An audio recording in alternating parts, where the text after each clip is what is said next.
Hello dear students, कैसे हैं आप सब। आइए इस वीडियो में हम लोग बात करते हैं electrophilic aromatic substitution of phenol. तो इलेक्ट्रोफिलिक एरोमेटिक सब्स्टिट्यूशन फिनॉल को सीखने से पहले आप सभी को मैं यही कहूँगा कि जो मैकेनिज्म पार्ट का वीडियो था जिसमें हम लोगों ने इलेक्ट्रोफिलिक सब्स्टिट्यूशन पे वीडियो बनाया था, उस वीडियो का विजिट करिए और उस वीडियो से समझिए कि इलेक्ट्रोफिलिक सब्स्टिट्यूशन का बेसिक मैकेनिज्म क्या होता है। तो स्टूडेंट्स, आज हम लोग चूंकि इस चैप्टर को हम लोग स्टार्ट कर रहे हैं, मैकेनिज्म पार्ट हम लोगों ने पहले भी देख लिया है।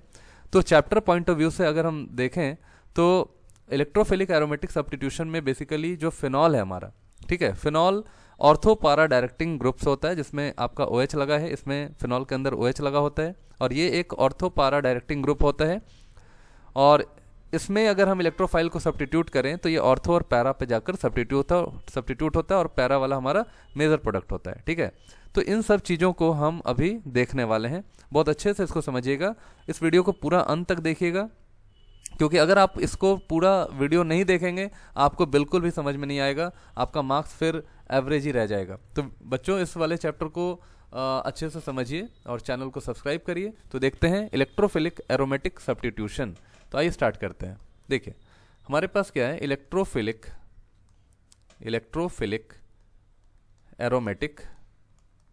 Aromatic substitution of phenol.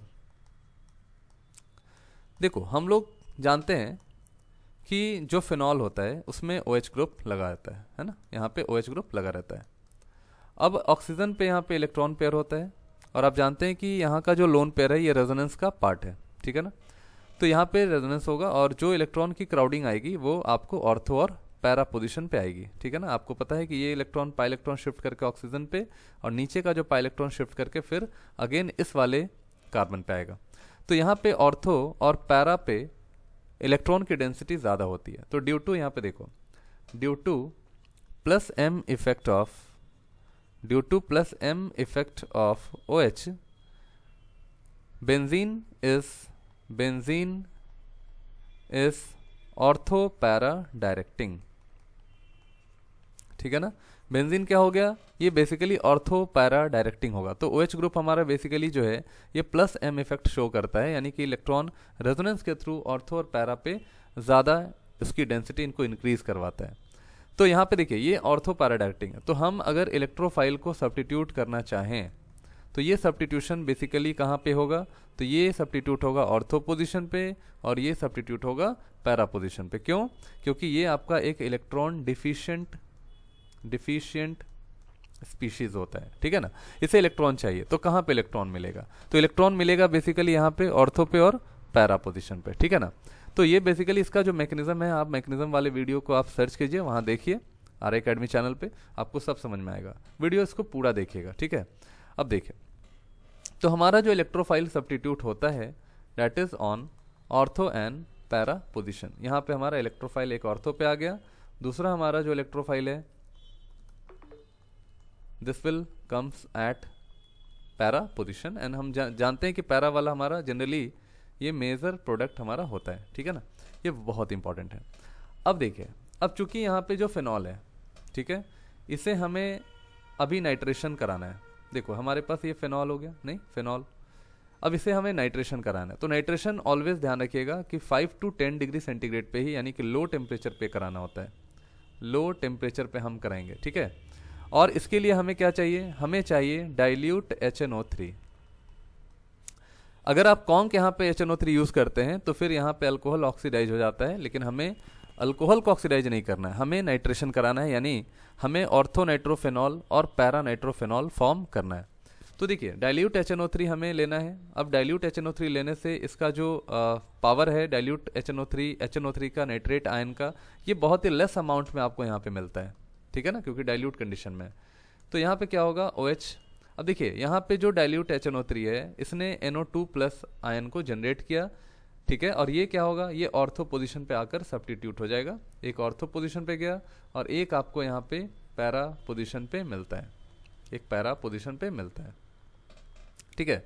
अब देखिए, अब क्या होता है कि जो ऑर्थो नाइट्रोफेनॉल है यहाँ पे, ठीक है, ऑर्थो नाइट्रोफेनॉल है, ये आपको मेजर अमाउंट में यहाँ पे ऑब्टेंड होता है, ध्यान रखिएगा, मेजर अमाउंट में ऑब्टेंड होता है। ऐसा क्यों होता है? क्योंकि देखो ऑर्थोनाइट्रोफिनॉल आपका 40% अप्रॉक्सीमेटली इसका जो परसेंटेज होता है आप ध्यान रखेंगे, इट इज़ 40% यहाँ पे, एंड इट इज़ योर 15%। तो पैरा पोजिशन वाला जो है वो आपका 15% ऑब्टेंड होता है। अब देखिए ऑर्थोनाइट्रोफिनॉल में क्या होता है, ये क्यों होता है ऐसा? क्योंकि इसका जो परसेंटेज है वो ज़्यादा क्यों हुआ? इसलिए ज़्यादा हुआ क्योंकि ऑर्थो पोजिशन इज स्टेबलाइज्ड। तो ऑर्थो पोजिशन यहाँ पे मोर स्टेबलाइज है due to intra molecular hydrogen bonding, intra molecular hydrogen bonding. और इसके वजह से क्या होता है कि एक्स्ट्रा स्टेबिलिटी के फैक्टर्स के आने की वजह से ऑर्थोनाइट्रोफिनॉल हमें स्टेबल कंपाउंड मिलता है और इसका परसेंटेज यहाँ पे ज़्यादा होता है, लेकिन ऐसा कुछ यहाँ पे नहीं है। अब देखिए अगर हम इसकी बॉइलिंग पॉइंट की बात करें तो देखो बॉइलिंग पॉइंट जो है, बॉइलिंग पॉइंट ऑफ ऑर्थोनाइट्रोफिनॉल, ठीक है, इज लोअर देन पैरानाइट्रोफिनॉल, ठीक है ना। तो देखिए पैरानाइट्रोफिनॉल का जो बॉइलिंग पॉइंट होता है वो ऑर्थोनाइट्रोफिनॉल से ज़्यादा होता है। ऐसा क्यों होता है? क्योंकि देखो पैरानाइट्रोफिनॉल के अंदर होता क्या है कि जो पैरा पोजीशन होता है, देखिए ये जैसे आपका यहाँ पे फिनॉल हुआ, ठीक है ना, एंड यहाँ पे नाइट्रो ग्रुप लगा हुआ है, ये आपका नाइट्रो हुआ। अब यहाँ पे क्या होता है कि ये जो ऑक्सीजन है, यहाँ पे देखिए ये जो ऑक्सीजन है और इधर से जो ये ऑक्सीजन है, ये हाइड्रोजन बॉन्डिंग फॉर्म कर रहा है, ठीक है ना। और इस तरह के हाइड्रोजन बॉन्डिंग को हम कहते हैं इंटरमॉलिक्यूलर हाइड्रोजन बॉन्डिंग। ये बेसिकली क्या बना रहा है? Intermolecular hydrogen bonding. और हमने देखा है कि जो ऑर्थोनाइट्रोफिनॉल है ये इंट्रामॉलिक्यूलर हाइड्रोजन बॉन्डिंग फॉर्म करता है। तो बेसिकली जो इंटरमॉलिक्यूलर हाइड्रोजन बॉन्डिंग बन रहा है वो कई सारे और भी इसी तरह के मॉलिक्यूल को, यानी पैरानाइट्रोफिनॉल के जैसे और भी मॉलिक्यूल का ये एसोसिएशन कर देता है, यानी कि बहुत सारे मॉलिक्यूल आपस में पास आ जाते हैं, जिससे कि नंबर ऑफ हाइड्रोजन बॉन्डिंग बढ़ जाता है और यहाँ पे बॉइलिंग पॉइंट भी इंक्रीज कर जाता है। तो याद रखिएगा यहाँ पे बेसिकली होता क्या है, यहाँ पे मॉलिक्यूलर एसोसिएशन होने लगता है, और मॉलिक्यूलर एसोसिएशन होने की वजह से इसका जो बॉइलिंग पॉइंट है वो इंक्रीज कर जाता है एज कम्पेयर टू ऑर्थोनाइट्रोफिनॉल। और ऑर्थोनाइट्रोफिनॉल में क्या है? ऑर्थोनाइट्रोफिनॉल में ओनली इंट्रामॉलिक्यूलर हाइड्रोजन बॉन्डिंग होता है, इसके वजह से ये और भी कई मॉलिक्यूल के साथ जुड़ नहीं पाता है, क्योंकि अपने आप में ही ये हाइड्रोजन बॉन्डिंग फॉर्म कर चुका है। तो और किसी भी और भी मॉलिक्यूल के साथ ये जुड़ नहीं पाता है। इससे क्या होता है कि इसका जो बॉइलिंग पॉइंट है वो कम रहता है और पैरा वाले का बॉइलिंग पॉइंट ज़्यादा होता है। अब देखिए अब होता क्या है कि जो एक क्वेश्चन आता है कि ऑर्थोनाइट्रोफिनॉल इज स्टीम वोलाटाइल, ठीक है ना, मतलब इसका वेपर प्रेशर ज़्यादा होता है, ठीक है ना। आप ध्यान रखिएगा ऑर्थोनाइट्रोफिनॉल का जो वेपर प्रेशर होता है ये ज़्यादा होता है। ऐसा क्यों? क्योंकि इसकी बॉइलिंग पॉइंट कम है, ठीक है ना। आपको पता है कि जो ऑर्थोनाइट्रोफिनॉल है इसका बॉइलिंग पॉइंट कम होता है, तो जब इसका बॉइलिंग पॉइंट कम होगा तो ये कम टेम्परेचर पे बॉईल करेगा, और जब टेम्परेचर कम होगा बॉईल करने का तो ये इजीली वेपर बनाएगा, और वेपर प्रेशर यानी कि लीड के ऊपर जो प्रेशर होगा वो काफ़ी ज़्यादा होगा, ठीक है। तो वेपर प्रेशर यहाँ पे बहुत ज़्यादा हो जाएगा, क्यों? बॉइलिंग पॉइंट आपका कम है। तो ऑर्थोनाइट्रोफिनॉल चूंकि यहाँ पे मॉलिक्यूलर एसोसिएशन नहीं हो पाता है, और नहीं होने की वजह से इसकी बॉइलिंग पॉइंट कम रहती है और वेपर प्रेशर आपका ज़्यादा हो जाता है, ठीक है। इसलिए आप ध्यान रखेंगे कि ऑर्थोनाइट्रोफिनॉल जो होता है ये स्टीम वोलाटाइल होता है as compare to paranitrophenol. Very very important, आप याद रखेंगे इसको। चलिए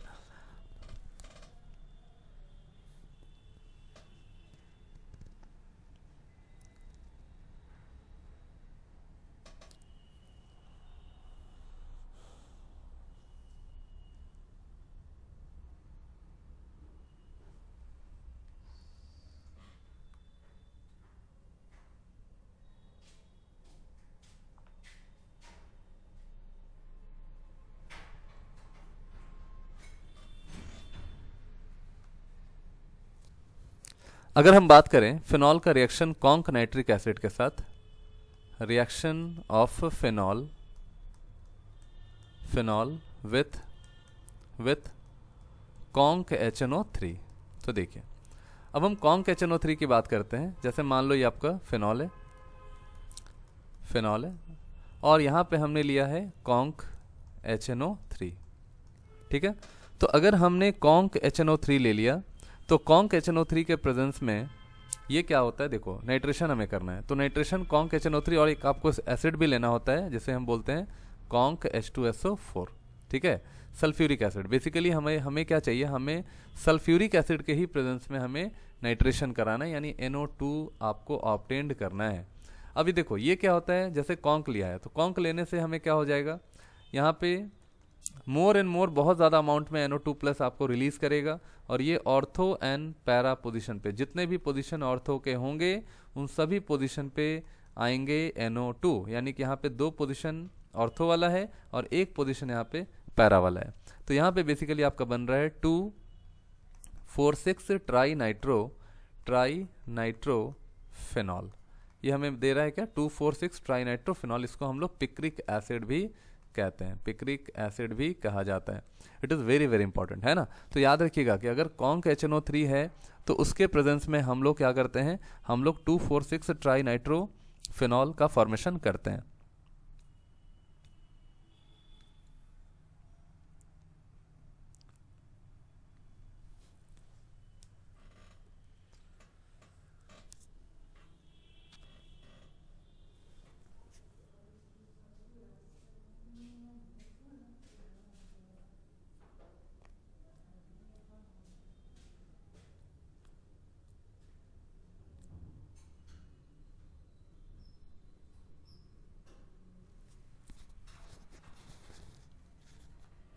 देखिए अब हम बात करते हैं यहाँ पे कि जो बेस्ट मेथड है हमारा, best method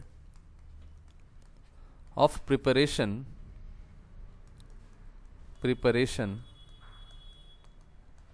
of picric acid सबसे बेस्ट मेथड क्या है। तो देखो सबसे पहले हम क्या करते हैं, यहाँ पे सबसे अच्छा मेथड क्या है, पिक्रिक एसिड तो हम लोग direct conc HNO3 conc H2SO4 के साथ भी करा सकते हैं, लेकिन जो अब के समय में जो नाउअडेज ये फॉर्म कर रहा है वो कैसे फॉर्म कर रहा है। तो देखो सबसे पहले हम इस वाले फिनॉल को कॉन्क H2SO4 के साथ हम रिएक्शन कराते हैं। सबसे पहले हमें क्या करना है, कॉन्सेंट्रेटेड सल्फ्यूरिक एसिड के साथ हमें रिएक्शन कराना है। तो देखिए कॉन्सेंट्रेटेड सल्फ्यूरिक एसिड क्या करता है कि ये 2,4 डाई सल्फोनिक एसिड का फॉर्मेशन कर देता है। फिनॉल 2,4 डाई सल्फोनिक एसिड का फॉर्मेशन करता है, इसको बोलते हैं हम लोग 2,4 डाई सल्फोनिक एसिड फिनॉल, या हम फिनॉल डाई सल्फोनिक एसिड भी कहते हैं, ठीक है। फिनॉल 2,4 डाई सल्फोनिक एसिड, ठीक है ना, ये चीज़ ध्यान रखिएगा। अब इसे हम क्या कर रहे हैं, अब इसे हम कर रहे हैं कॉन्क HNO3 के साथ रिएक्ट, ठीक है। तो ये हमें कॉन्क HNO3 के साथ जब ये रिएक्ट करता है तो यहाँ पे हम क्या कर सकते हैं, यहाँ पे हम 2,4,6 ट्राइनाइट्रोफिनॉल को ऑब्टेन कर सकते हैं। देखो ये क्या हो गया, फिर यहाँ पे OH हम लेते हैं, साथ में यहाँ पे SO3H को हटाकर यहाँ जोड़ देते हैं NO2, यहाँ पे भी हमने NO2 लगा दिया। तो याद रखिएगा ये बहुत इंपॉर्टेंट है। तो देखो बेस्ट मेथड क्या है, सबसे पहले हम कॉन्क H2SO4 के साथ हम फिनॉल का रिएक्शन कराते हैं और 2 और 4 पोजीशन पे सल्फोनिक एसिड को ऐड कर देते हैं, सब्स्टिट्यूट कर देते हैं। अब हम कॉन्क HNO3 के साथ रिएक्शन कराते हैं, हमें 2,4,6 ट्राइनाइट्रोफिनॉल ऑब्टेन हो जाता है, यानी कि पिक्रिक एसिड हमें मिल जाता है यहाँ पे। वेरी वेरी इंपॉर्टेंट, याद रहेगा आप सबको। चलिए नेक्स्ट हम बात करते हैं हेलोजिनेशन की। हेलोजिनेशन, देखिए हम लोग फिनॉल का हेलोजिनेशन करते हैं तो उसके लिए हमें मीडियम चाहिए होता है। जैसे हमने क्या किया, हमने हेलोजन को यहाँ पे सब्स्टिट्यूट करना है, तो इसके लिए हमें जो मीडियम की ज़रूरत पड़ती है वो नॉन पोलर मीडियम जनरली हम यूज़ करते हैं, नॉन पोलर मीडियम या हम बहुत ही लेस पोलर मीडियम को यूज़ करते हैं, लेस पोलर मीडियम को यूज़ करते हैं।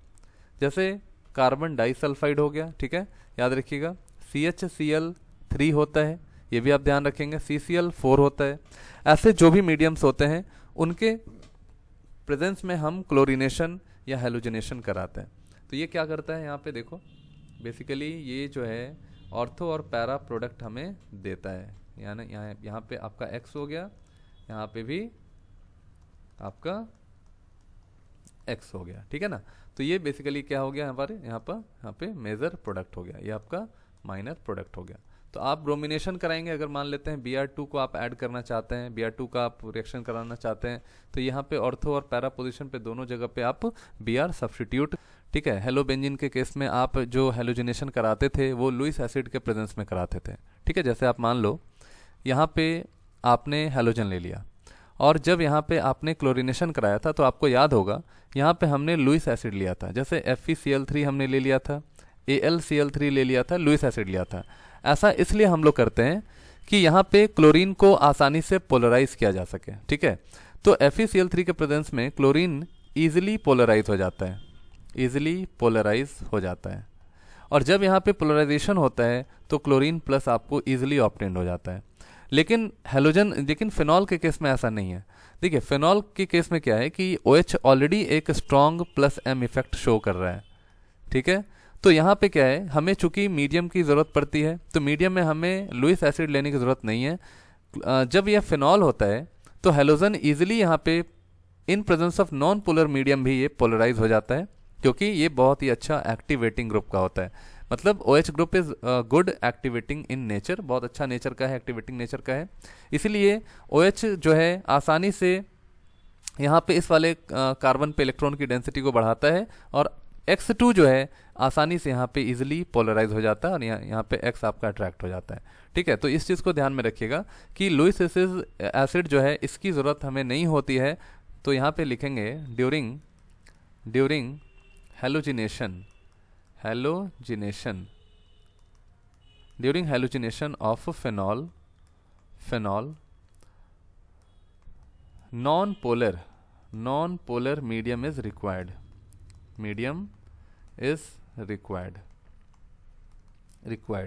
because OH is strong activating in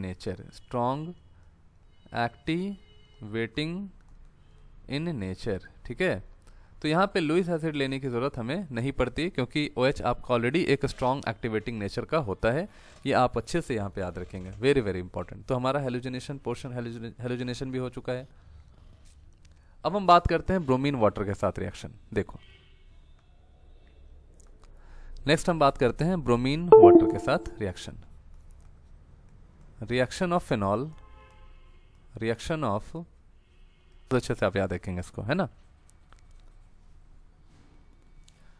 अब यहाँ पे एक चीज़ याद रखिएगा कि जो फिनॉल है, ठीक है, फिनॉल है, जब ब्रोमीन वाटर के साथ रिएक्शन करता है तो ये जो आपका 2,4,6 ट्राइब्रोमोफिनॉल मिलता है, it is white in colour, यानी कि वाइट प्रेसिपिटेट हमें मिल जाता है।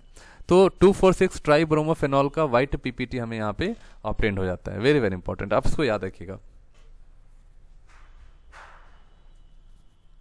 अब देखिए, अब हम एक क्वेश्चन आपको बता रहे हैं। जैसे मान लो हमने यहाँ पे एक कंपाउंड लिया, जैसे यहाँ पे हमने ले लिया मान लो OH, ठीक है ना, और यहाँ पे ले लिया CH3, और हमें यहाँ पे कहा जा रहा है कि मोनो नाइट्रेशन करिए, मोनो नाइट्रेशन आपको करना है, ठीक है ना, मोनो नाइट्रेशन। उसके बाद यहाँ पे ले लिया गया, सपोज करते हैं यहाँ पे हमने ले लिया OH और यहाँ पे हमने ले लिया CH3, और यहाँ पे हमें कहा गया कि आप इसको डाई नाइट्रेट कीजिए, यहाँ पे डाई नाइट्रेशन करिए, ठीक है ना, आपको डाई नाइट्रेशन करना है। और एक क्वेश्चन आपको यहाँ पे दिया गया है,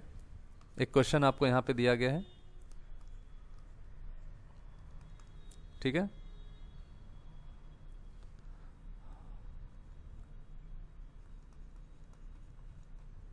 एक क्वेश्चन यहाँ पे है, फिनाइल मेथेनोएट को, देखो फिनाइल मेथेनोएट को आप यहाँ पे मोनो नाइट्रेशन करेंगे, मोनो नाइट्रेशन, ठीक है ना, यहाँ पे आपको मोनो नाइट्रेशन करना है। अब तीनों केस में आपको प्रोडक्ट बनाना है, ठीक है ना। आप देखिए इसको कैसे करेंगे। तो सबसे पहले मोनो नाइट्रेशन को देखते हैं। तो मोनो नाइट्रेशन में आपको यहाँ पे NO2+ as a substituent as an electrophile आपको दिया गया है, जो कि इस वाले साइट पे यानी कि आपका जो सबस्ट्रेट है, गिवन सबस्ट्रेट है, वहाँ पे अटैक करना है। अब देखो नाइट्रेट जो NO2 माइनस आयन है नाइट्रेट आयन है, ये बेसिकली कहाँ पे जाता है, ये ऑर्थो पोजीशन पे जाता है और पैरा पे जाता है, इसी पे जाएगा। लेकिन ऑर्थो पे नहीं जा पाएगा, क्यों? क्योंकि ऑर्थो पे इसको क्राउडिंग ज़्यादा मिलेगा, दोनों तरफ से यहाँ पे रिपल्शन क्रिएट होगा, इसीलिए ये ऑर्थो पोजीशन पे प्रोडक्ट नहीं बनाएगा। ये जब भी बनाएगा ये पैरा पोजीशन पे प्रोडक्ट आपको देता है। यहाँ पे मिथाइल हो गया, यहाँ पे हमने लगा दिया NO2, एक यहाँ पे बना। दूसरा कि ये जो है आपका NO2, ये इस वाले ऑर्थो पे भी आपका प्रोडक्ट बना सकता है, ये भी आप ध्यान रखेंगे, ठीक है। तो एक प्रोडक्ट आपका और बन सकता है, यहाँ पे OH हो गया, यहाँ पे आपका मिथाइल हो गया और यहाँ पे NO2 बन गया, ठीक है। तो ऑर्थो पे और पैरा पे, लेकिन इस वाले पोजीशन पे नहीं बनेगा क्योंकि तीनों एक ही पोजीशन पे आएगा तो स्टेरिक रिपल्सन काफ़ी ज़्यादा होता है। अब यहाँ पे देखिए डाइनाइट्रेशन करना है, यानी कि 2 NO2 प्लस ग्रुप को आपको ऐड करना है। अब इसके लिए देखिए क्या है, तो आपको मैंने अभी जस्ट बताया कि इस वाले पोजीशन पे आप सब्स्टिट्यूट नहीं करेंगे, जो आपका OH के ठीक बगल में ऑर्थो पोजीशन है।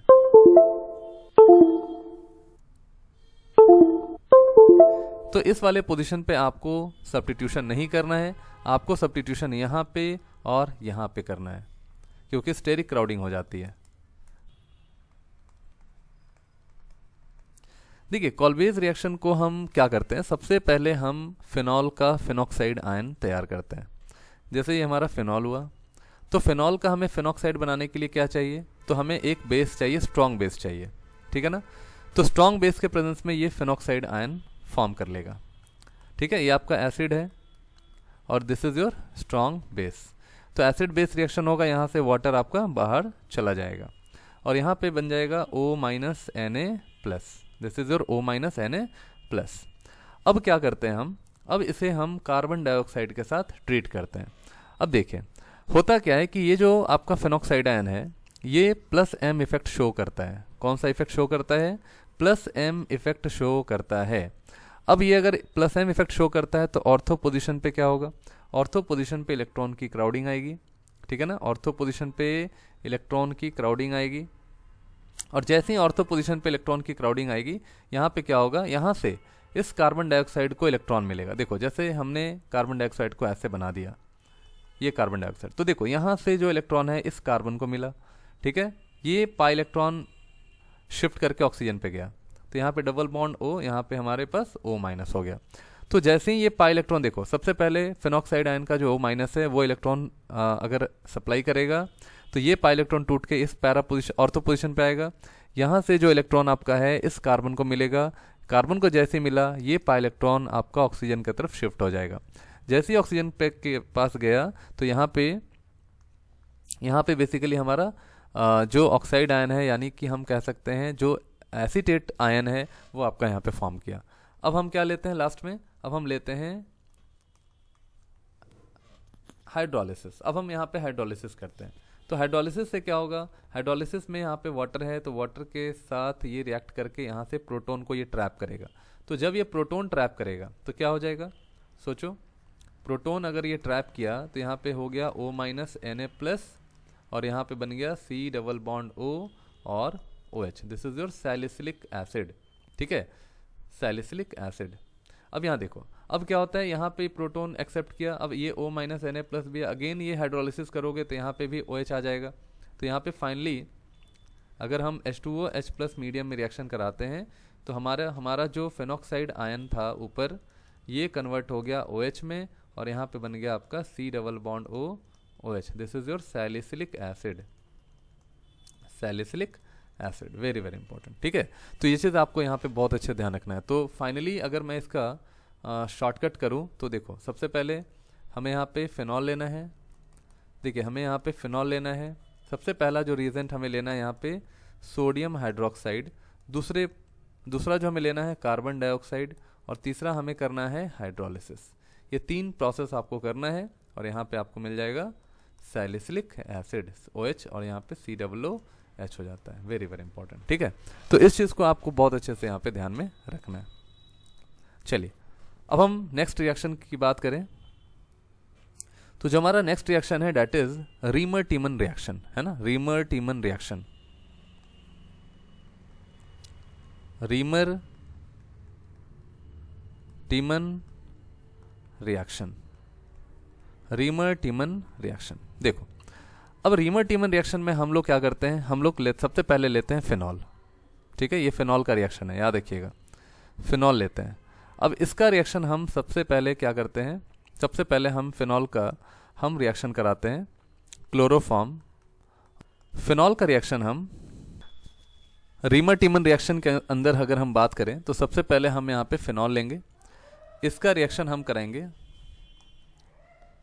इसका रिएक्शन हमें कराना है क्लोरोफॉर्म के साथ in presence of aqueous KOH या NaOH ले सकते हैं, एक्वस KOH और NaOH ले सकते हैं। अब देखिए इसके मैकेनिज्म को थोड़ा समझते हैं, इसके मैकेनिज्म को समझते हैं। तो सबसे पहले यहाँ पे हमारा इलेक्ट्रोफाइल का जनरेशन होता है, ठीक है। सबसे पहले हमारा क्या है स्टेप 1 में, देखो स्टेप 1 में क्या है, जनरेशन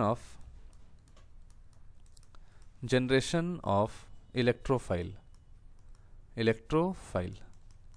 ठीक है ना। तो कैसे बनेगा, देखो हमारे पास क्लोरोफॉर्म है CHCl3, this is your chloroform, और हमें यहाँ पे क्या करना है, इस क्लोरोफॉर्म के साथ इस बेस का रिएक्शन कराना है।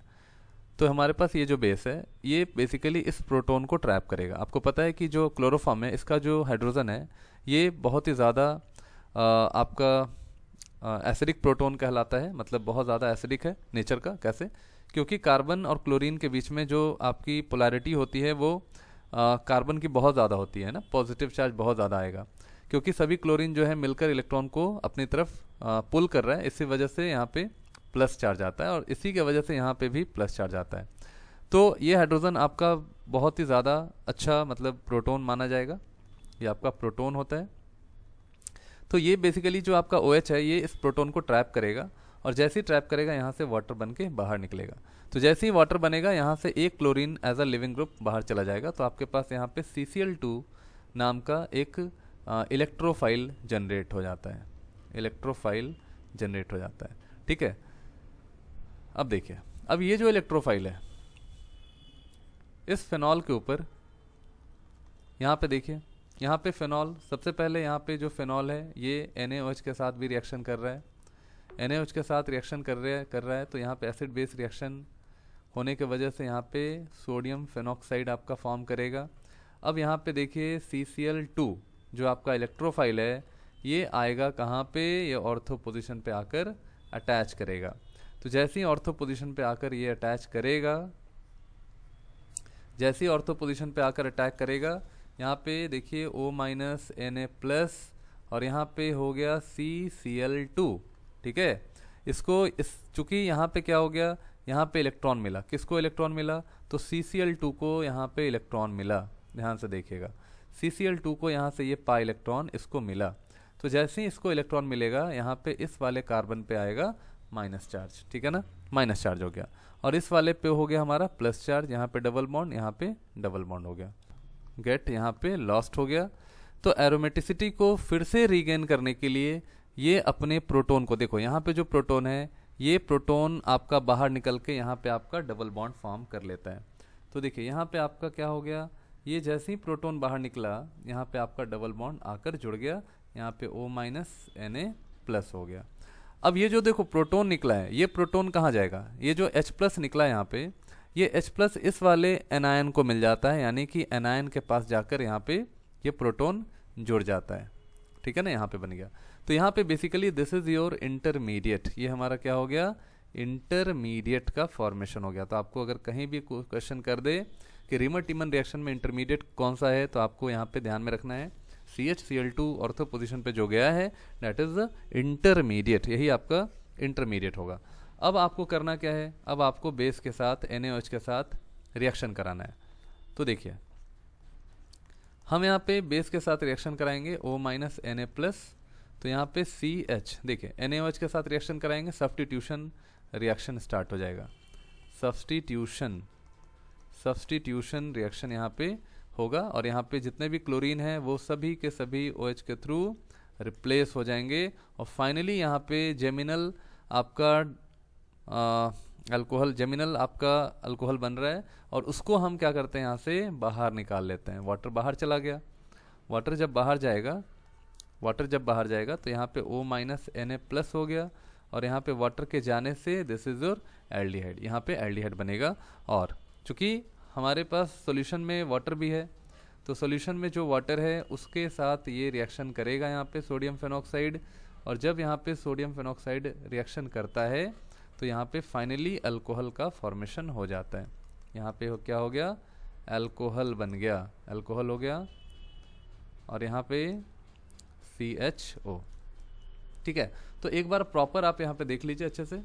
सबसे पहले क्या होगा, सबसे पहले जो क्लोरोफॉर्म है उससे हाइड्रोजन निकलेगा, उससे हाइड्रोजन बाहर निकलेगा, OH माइनस यहाँ पे इस हाइड्रोजन को पिक करेगा, वाटर बाहर चला गया, यहाँ से लिविंग ग्रुप Cl माइनस बाहर चला गया और आपको बन गया आपका यहाँ पे CCl2 बन गया विच इज़ एन इलेक्ट्रोफाइल। अब ये इलेक्ट्रोफाइल क्या होगा, अब ये इलेक्ट्रोफाइल आकर यहाँ पे इस बेंजीन के ऑर्थो पोजीशन पे आकर अटैक करेगा, इसको इलेक्ट्रॉन मिलेगा तो इसके ऊपर माइनस चार्ज आ जाएगा। फिर अगेन जैसे इसको इलेक्ट्रॉन मिला, पाई इलेक्ट्रॉन मिला, यहाँ एरोमेटिसिटी लॉस हो गया और यहाँ पे जो हाइड्रोजन है ये एज अ प्रोटॉन बाहर निकलता है। चूँकि एरोमेटिसिटी को फिर से रिगेन करना है, ये आपका जो सिग्मा बॉन्ड है ये टूट कर यहाँ पे पाई बॉन्ड बनाएगा। हाइड्रोजन जो H+ आपका बाहर निकला है वो इस कार्बन आयन को H+ मिल जाता है और यहाँ पे सिंपली यहाँ पे हाइड्रोजन आकर जुड़ जाता है, ये आपका इंटरमीडिएट का फॉर्मेशन होता है। अब देखिए ये बेस है आपका, अब बेस के साथ रिएक्शन करेंगे तो यहाँ पे सब्स्टिट्यूशन प्रोसेस होगा। सब्स्टिट्यूशन में जो आपका Cl था ये दोनों Cl यहाँ से बाहर निकल कर यहाँ पे OH बनाता है। ठीक है, और फाइनली यहाँ पे ये जेमिनल अल्कोहल है आपका, तो जेमिनल के केस में यहाँ पे वाटर बाहर चला जाता है, हाईली अनस्टेबल है। देखो ये आपका हाईली अनस्टेबल है। अब ये अनस्टेबल अपने आप को स्टेबल करने के लिए यहाँ से वाटर को बाहर निकालेगा, एलिमिनेट करेगा और फाइनली यहाँ पे आपका CHO ऑर्थो पोजीशन पर आकर जुड़ जाता है। अब देखिए CHO ऑर्थो पोजीशन पे यहाँ पे लग गया, CHO ऑर्थो पोजीशन पे लग गया और हमारे पास सोल्यूशन में वाटर भी है, तो वाटर से ये प्रोटोन एक्सेप्ट करेगा। देखो जो फेनॉक्साइड आयन है वो वाटर से प्रोटोन को एक्सेप्ट करेगा, यहाँ पे बन गया OH, फिनॉल बन गया। ठीक है, इट इज अ सैलिसिलडिहाइड, ये हमारा क्या हो जाता है, सैलिसिलडिहाइड हो जाता है। नेक्स्ट हमारा है reaction with zinc dust, reaction with zinc dust, zinc dust. ठीक है, बहुत ही आसान सा यहाँ पे रिएक्शन है जिंक डस्ट के साथ। जैसे हमने यहाँ पे फिनॉल लिया, यहाँ पे हमने क्या लिया, फिनॉल लिया। अब इसे हम क्या करते हैं, जिंक डस्ट के साथ हीट करते हैं। जिंक डस्ट है, इसके साथ हमने यहाँ पे हीट कर दिया। जब इसको हीट करेंगे तो फिनॉल यहाँ पे रिड्यूस हो जाएगा, मतलब यहाँ पे जो OH है वो एलिमिनेट कर जाएगा, बाहर निकल जाएगा और यहाँ पे सिंपली आपका बेंजीन का फॉर्मेशन हो जाता है। बेंजीन साथ में जिंक ऑक्साइड मिल जाता है। ठीक है, तो ये चीज़ आप ध्यान रखिएगा, बहुत इंपॉर्टेंट है। इसके बाद आपका जो रिएक्शन है that is oxidation, oxidation of phenol, of phenol. देखो फिनॉल चूंकि आपका जनरल टेम्परेचर पे रिएक्शन तो करता नहीं है, ठीक है ना, इसको रिएक्ट कराने के लिए हमें स्ट्रॉन्ग ऑक्सीडाइजिंग एजेंट की ज़रूरत पड़ती है। ठीक है, यहाँ पे रिक्वायर होता है, require strong oxidising agent, strong oxidising agent की ज़रूरत पड़ती है आपको, है ना। जैसे यहाँ पे जो स्ट्रॉन्ग ऑक्सीडाइजिंग एजेंट होता है वो हमारा K2Cr2O7 हो सकता है, सोडियम डाइक्रोमेट हो सकता है, Na2Cr2O7 हो सकता है। ठीक है, in presence of strong acid हम यहाँ पे स्ट्रॉन्ग एसिड भी लेते हैं। ठीक है, चूँकि फिनॉल है आपका, रेजोनेंस में भी आपका ऑक्सीजन जाता है, ऑक्सीजन का जो इलेक्ट्रॉन है वो रेजोनेंस में भी जाता है। तो यहाँ पे बेसिकली जो फिनॉल है, ठीक है, देखो यहाँ पे जो फिनॉल है आपका, ये आपका फिनॉल है, ये पोटेशियम डाइक्रोमेट के साथ K2Cr2O7 के साथ जब आप इसको हीट करेंगे in presence of acidic medium तो यहाँ पे बेंजोक्यूनियन का फॉर्मेशन होता है। ये आप बहुत अच्छे से ध्यान में रखेंगे। This is your benzoquinone, benzoquinone. ठीक है, तो ये हमारा ऑक्सीडेशन था फिनॉल का। और यहाँ पे स्लोली जो फिनॉल है, यहाँ पे स्लोली फिनॉल जो है ये ऑक्सीडाइज हो जाता है और ज़्यादा ऑक्सीजन आपका जुड़ता है बेंजोक्यूनियन में और ये डार्क कलर का कंपाउंड मिलता है यहाँ पे। ठीक है, ये डार्क कलर का कंपाउंड मिलता है जिसमें आपका क्यूनियंस, बहुत सारे क्यूनियंस आपको मिलते हैं, ये याद रखेंगे। यहाँ पे dark, basically dark in colour, ये आपका कलर कैसा होगा, इसका डार्क कलर का होता है। ठीक है, चलिए स्टूडेंट्स, यहाँ तक हम लोगों ने सारे फिनॉल के जो भी सब्स्टिट्यूशन प्रोसेस था वो मैंने आपको बताया।